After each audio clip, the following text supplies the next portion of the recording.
All right. English as a global language has over the years been mutating, like changing significantly, birthing different varieties of English, what we also call Englishes. In the UK alone, we have like 5 different Englishes. Yeah, but the standard English, which is mostly written, remains untouched because the variation in the Englishes from country to country does not interfere with intelligibility, because intelligibility must be preserved. But believe me, English has picked up new words. English has picked up new slangs, expressions, jargons, like in as many countries as the language is being spoken.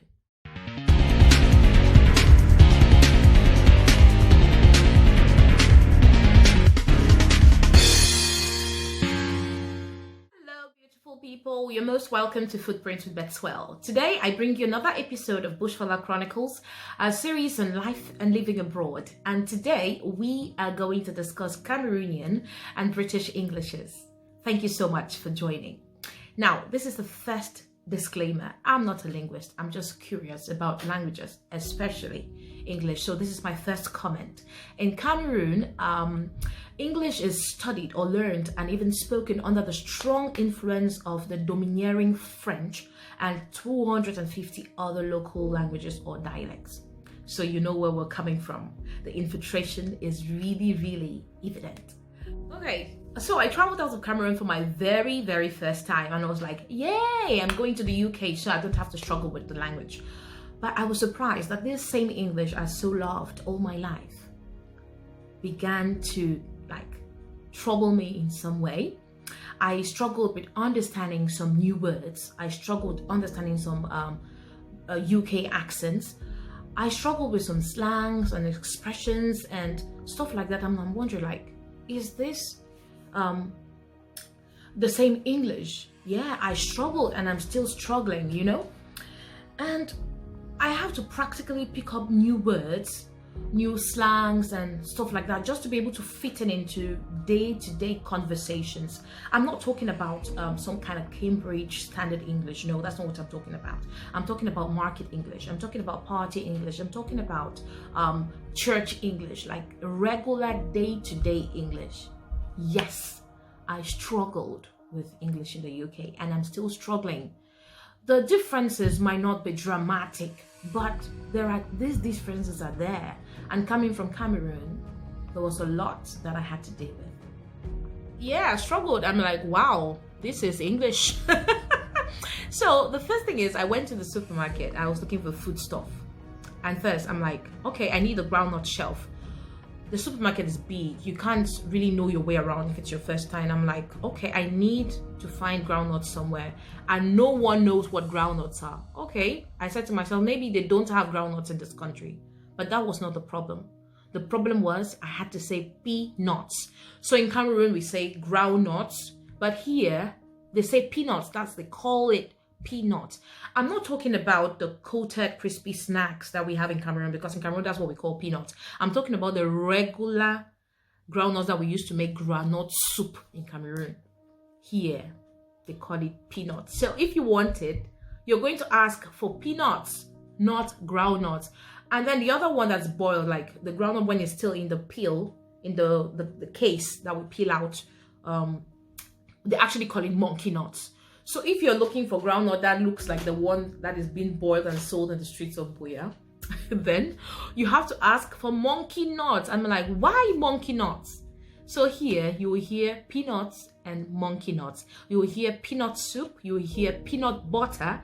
That's for groundnut paste. That groundnut paste that we eat with bobolo. So that's how it is here. And then I had to wait around for 1 year to realize that peanut is what you should say, not groundnuts. And then talking about another one, pear. Pear. I went to the shop and I'm looking for pear. And they took out a fruit that looks like an apple. Yeah, it has the shape of our normal pear in Cameroon.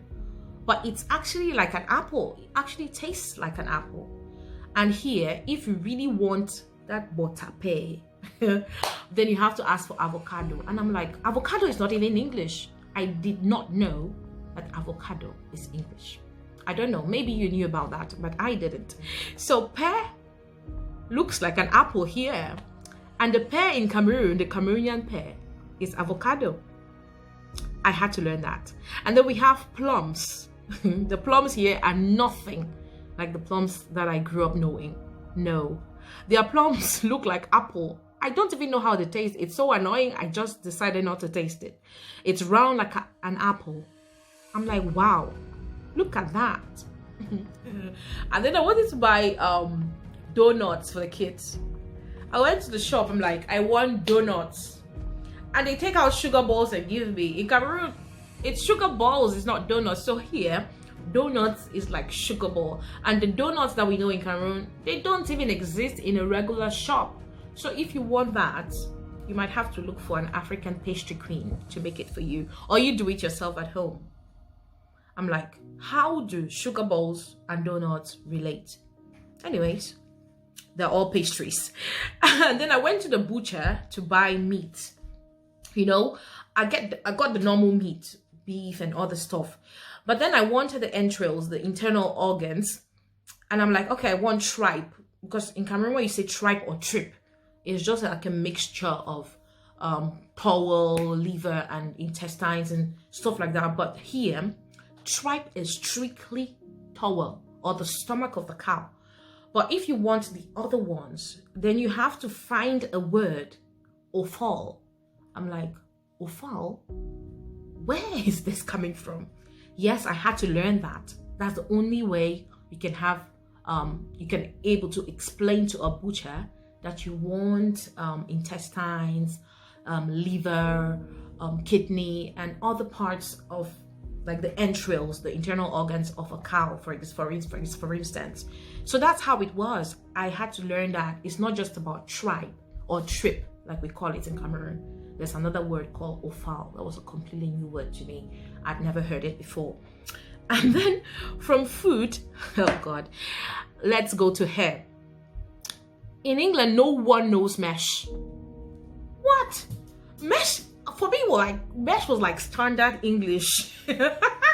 Anyway, for graph, I know that graph is some borrowed Francophone expression Francophone word that we've been using in the Anglophones part of Cameroon. But mesh, it's true that the word mesh actually refers to something that's like tiny, has a mesh-like feeling. You know, if you're from Cameroon, you know what mesh is. But here in the UK, if you say mesh, everyone is lost because they don't even know what mesh is. They start thinking of a sieve. But if you really want mesh, then you have to ask for hair extensions. Hair extensions. Even if you want graph, like human hair, then you have to ask for hair extensions. Even my kids had to learn that. Now that we're talking about hair, let's talk about the place where we go to do hair, like the beauty parlor.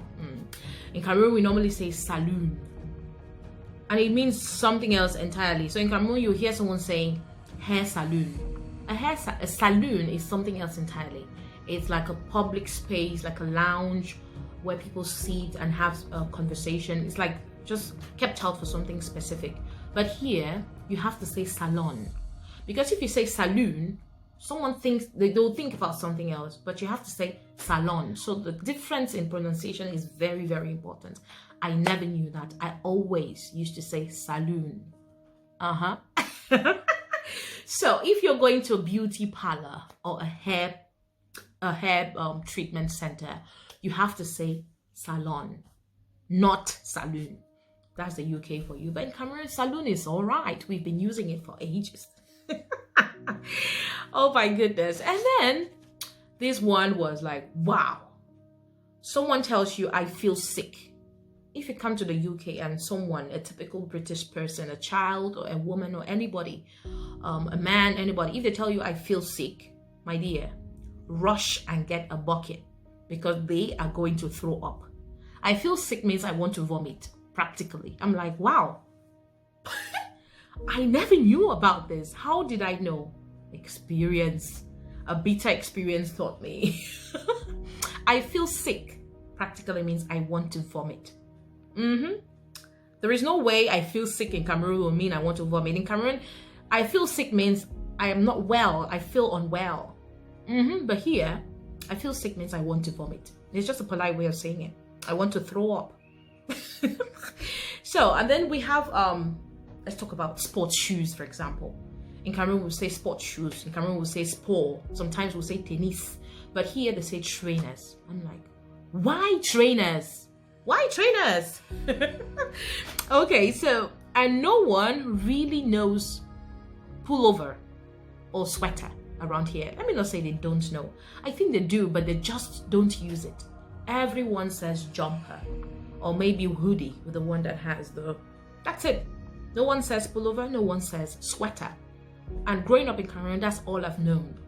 Jumper in Cameroon means something else entirely. Jumper is more like a traditional suit-looking outfit that men wear. And jumper here means pullover, like the pullover that kids take to school. Yeah, there's a cardigan, there's a pullover, and maybe a hoodie, like they'll commonly say it. But that's it. There's no pullover and sweater around here. You say that, no one is, everybody be like, wow, what are you saying? Oh my goodness. And even my kids, they keep correcting me. Like every time I say pullover, they're like, mommy, it's not pullover, it's jumper. Just say jumper. What kind of English are you speaking? I'm like, this is still English. And of course, at home, we really cannot use the word parlor to a typical British person. Parlor means something else entirely. They're mostly thinking of a public space. But oh my God, in Cameroon, parlor means living room. So parlor is living room, and then backyard, like we know it in Cameroon. Here they just say garden. Even if it does not have a lawn yard or anything like that, flowers and stuff, like, they still call it a garden. Even if it's just concrete slabs, they still call it a garden. And I'm like, why are you calling this a garden? Why? For endearment. Hey, my God, in Cameroon, it's normal to say, like, if you meet someone that you really don't know that much, or maybe a colleague, or maybe just an acquaintance, it's just normal to say, hello dear, hello bro, hello sis. We say that in Cameroon all the time. But here, you hear people saying, cheers mate, which actually means hello, or maybe goodbye, or maybe thanks. And some other people will say, hello darling, hello love, hello sweetheart. And you're wondering, like, why is she calling me sweetheart? Why is he calling me sweetheart? That's just the way they do it. Cultural shock. And no one actually says good morning. It's safer and simpler and sensible to just say morning, afternoon. They hardly say afternoon, they just say hello. But if you want to say morning, just say morning. No good morning, because you don't know how good the morning is. So no one ever says good morning. But in Cameroon, it's normal to say good morning, good afternoon, good evening, or hello dear. That's the most we can do. You cannot be calling some strange person hello love. Really? Off license. I know that in Cameroon we misuse the word off license a lot, because off license in Cameroon practically means bar or snack bar, or just a place where people just hang out and have drinks and stuff. But here, off license is strict, like you can only buy the alcohol and take home. There's no room for you to sit down and consume. I'm sure you already knew that. But you see, the place where we normally call a snack bar off license, here is like a pub, like a public house. So if you come here and you're trying to hang out, like you want to look for a bar to hang out and stuff, if you say bar, everyone will be confused. So you just have to say pub or public house. If you say public house, no one really know it. Just say pub. I'm going to the pub to have a pint of beer. That's how it works. Oh my goodness. And a bar simply means like a counter where the beer is served or where the drinks are being served. And it's the same thing for a snack bar. It's just like a space or a counter where snacks are being served, where maybe soft drinks are being served.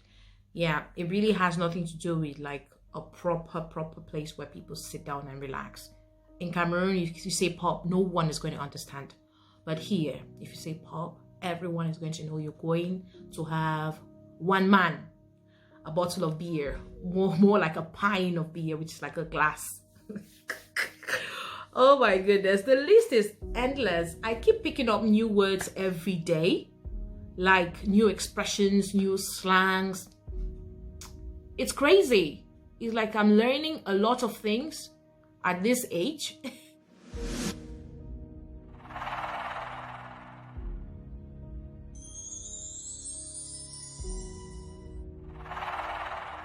My people, I'm not a linguist, like I said earlier, but I'm just thrilled, like, by the number of varieties of English we have around the world. Wow. Oh my goodness. So I'm really interested in the variation that does not interfere with intelligibility, but that variation is like our identity. It's what makes you you.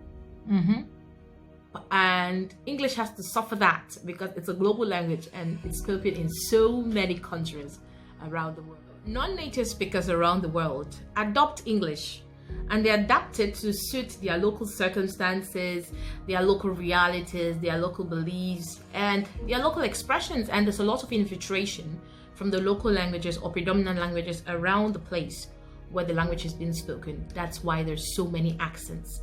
But all these different Englishes are still valid. Yes, they are.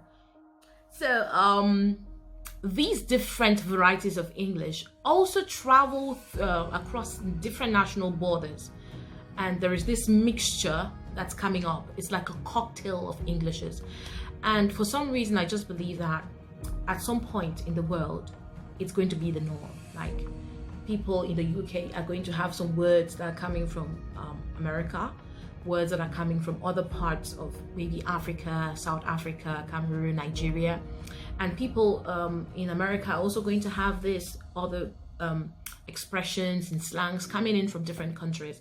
So the world is just going to synchronize like that, and English is going to continue to be beautiful because there is beauty in diversity. Yes, variation without interference with the standard English.